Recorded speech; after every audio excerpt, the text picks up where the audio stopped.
नमस्कार और जूले दोस्तों, ये आज मेरा 5वां दिन है अनशन का। नमस्कार, सलाम जूले। ये मेरे 7वें दिन के अनशन। World greetings from the high Himalayas. I'm Sonam Wangchuk sitting on my 12th day of flying. नमस्कार जूले। आज मेरे 15वें दिन का अनशन अंत हो रहा है। हमारे लद्दाख की ये आवाज़ सुनी नहीं जाती जब तक सरकार लद्दाख पर ध्यान। हेलो एवरीवन, मेरा नाम रश्मि है और जैसा कि आप लोग जानते हो मैं एक गवर्नमेंट जॉब एस्पिरेंट हूँ और इस चैनल पे आप लोगों को पता है कि मैं ब्लॉग्स बनाया करती हूँ और डे टू डे लाइफ की खबरें दिया करती हूँ। लेकिन अभी एट प्रेजेंट हमारे लद्दाख की जो स्थिति है, मुझे लगा कि इस पर एक वीडियो बनाना काफ़ी ज़्यादा एसेंशियल है। तो इसलिए आज हम लोग एक बहुत इंपॉर्टेंट टॉपिक पर डिस्कस करने वाले हैं, जो है लद्दाख के बारे में। जैसा कि हम सभी लोग जानते हैं, लद्दाख हमारे इंडिया का एक अभिन्न अंग है, एक बहुत इंपॉर्टेंट हिस्सा है और ये एक यूनियन टेरिटरी है। हमारा लद्दाख काराकोरम रेंज के साउथ में स्थित एक यूनियन टेरिटरी है, लद्दाख रेंज का एक हिस्सा है। एंड अगर लद्दाख की बात करें तो वर्ल्ड के rarest of the rare animals जो हैं, जो इंडेंजर्ड कंडीशन में जो एनिमल्स है, वो हमारे लद्दाख रीजन में पाए जाते हैं। जैसे कि आपको पता है एशियाटिक आइबेक्स है, ब्राउन डियर है, इसके अलावा स्नो लेपर्ड्स हैं। ऐसे कुछ एनिमल्स हैं जो यहाँ पे हमें देखने को मिलते हैं। बहुत खूबसूरत घाटियां हैं, पहाड़ हैं, स्नो है जो हमको यहाँ पे दिखाई देता है। अगर बात करें यूनियन टेरिटरी की, तो यूनियन टेरिटरी बेसिकली स्टेट्स नहीं होते हैं जहाँ पे एक फिक्स स्टेट गवर्नमेंट होती है जिसको वहाँ के जो सिटीजन्स हैं वो चुनते हैं, बल्कि यूनियन टेरिटरी वो इलाका होता है जहाँ पर केंद्र सरकार अपने हिसाब से शासन करती है। बेसिकली वो केंद्र शासित प्रदेश है, जैसा कि नाम से ही क्लियर हो रहा है। तो वहाँ पे केंद्र का शासन होता है, जहाँ पर हमारे जो प्रेसिडेंट होते हैं वो किसी गवर्नर को या फिर किसी लेफ्टिनेंट गवर्नर को, किसी प्रशासक को वहाँ पे नियुक्त करते हैं। पहले से लद्दाख कोई यूनियन टेरिटरी नहीं था, जैसा कि हम सभी लोग जानते हैं। वो एक स्टेट था, जम्मू एंड कश्मीर के अंतर्गत आता था। लेकिन जम्मू कश्मीर रीऑर्गेनाइजेशन एक्ट 2019 के तहत हमारा जो जम्मू कश्मीर स्टेट है उसको दो हिस्सों में कैटेगराइज कर दिया गया। कैटेगराइज नहीं, आई एम सॉरी टू से, डिवाइड कर दिया गया।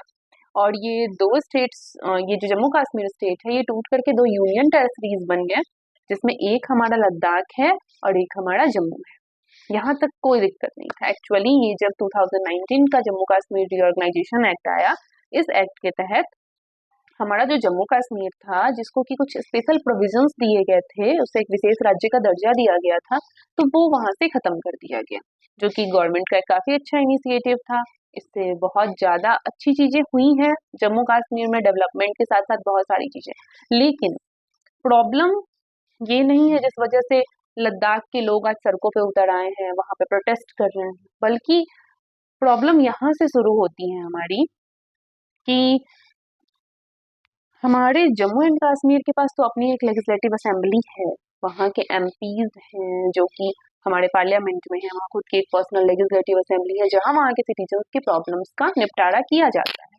लेकिन अगर बात करें हमारे लद्दाख की, तो वहाँ पे कोई लेजिस्लेटिव असेंबली नहीं है और प्लस अगर एमपी हैं तो वो भी एक हैं, जो एमपी हैं वहाँ के, जो हमारे पार्लियामेंट में बैठते हैं, जिस कारण से लद्दाख के लोगों की प्रॉपर डिमांड्स जो है वो फुलफिल नहीं हो पा रही हैं। अब लद्दाख के लोगों की डिमांड क्या है, अगर इस चीज को समझें तो लद्दाख के लोग बेसिकली डिमांड कर रहे हैं कि लद्दाख को 6 शेड्यूल में रखा जाए। अब ये 6 शेड्यूल होता क्या है? एक्चुअली हमारे कॉन्स्टिट्यूशन को, हमारे इंडियन कॉन्स्टिट्यूशन को कुछ टेबल्स में डिवाइड किया गया है और इनकी संख्या टोटल 12 है। एक्चुअली 12 शेड्यूल्स हमारे इंडियन कॉन्स्टिट्यूशन में देखने को मिलते हैं और इन 12 शेड्यूल्स के अलग अलग काम है। जैसे कि हमारा फर्स्ट शेड्यूल जो है उसमें लिस्ट है हमारे स्टेट्स की और यूटीज की, यूनियन टेरिटरीज की। हमारा सेकंड शेड्यूल डिस्कस करता है कि प्रेसिडेंट्स के बारे में, प्राइम मिनिस्टर्स के बारे में, या फिर जो उच्च पोस्ट पे लोग हैं उन लोगों के बारे में। इसी तरह हमारा जो कॉन्स्टिट्यूशन है उसका 6th शेड्यूल बात करता है ट्राइबल एरियाज के बारे में, ट्राइबल एरियाज को स्पेशल प्रोविजंस देने के मामले में, जैसे कि हमारा असम है, मेघालय है, मणिपुर है, इन सब जगहों को स्पेशल प्रोविजंस देने में। और लद्दाख की जो 90% आबादी है, अप्रॉक्स 90% आबादी है, उसमें गुज्जर, बकरवाल, ये सब ट्राइबल पीपल आते हैं। तो उन लोगों का डिमांड भी अपनी जगह पे बिल्कुल सही है कि उनके जो यूटी हैं उसको 6 शेड्यूल में रखा जाए। वैसे सोनम वांगचुक को तो आप सभी लोग जानते होंगे, और जो लोग नहीं जानते हैं उन्हें मैं बता दूं कि इन्हीं से इंस्पायर होके थ्री इडियट का एक बहुत इम्पोर्टेंट या यूँ कहें मेन कैरेक्टर रेंचो का कैरेक्टर डिज़ाइन किया गया था, लिखा गया था। और उन्होंने भी गवर्नमेंट से इस मैटर पे बात करी, लेकिन गवर्नमेंट ने उनके डिमांड्स को फुलफ़िल नहीं करा। उनके साथ लद्दाख के जितने भी लोग थे उनके डिमांड्स को फुलफ़िल नहीं करा। तो आज स्थिति ये है कि वो आमरण अनशन पे बैठे हैं, इतने दिनों से हंगर स्ट्राइक कर रहे हैं ताकि उनके डिमांड्स को हमारी गवर्नमेंट जो है वो सुने, समझे और लद्दाख के लोगों की जो प्रॉब्लम है उसको सॉल्व किया जा सके। लेकिन बहुत दुख की बात है कि आज भी ना तो मीडिया और ना ही गवर्नमेंट इसकी ओर ध्यान दे रही है। मीडिया के एक दो चैनल्स हैं जिसने छोटी सी कवरेज दी है इस न्यूज़ को, लेकिन अभी भी बहुत सारी ऐसी मीडिया चैनल है जिस पे इसका कोई प्रॉपर कवरेज नहीं है, जबकि ये इतना इम्पोर्टेंट न्यूज़ है। हम लोग ऐसा समझ रहे हैं कि सोनम वांगचुक ये जो कर रहे हैं वो सिर्फ लद्दाख के लिए कर रहे हैं, लेकिन नहीं, हमारी पूरी दुनिया भी सस्टेनेबल डेवलपमेंट की तरफ जा रही है।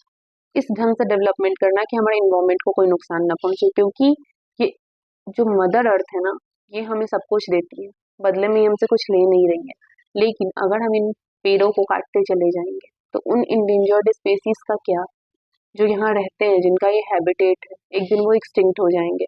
इकोसिस्टम को चलाने के लिए सभी की ज़रूरत है।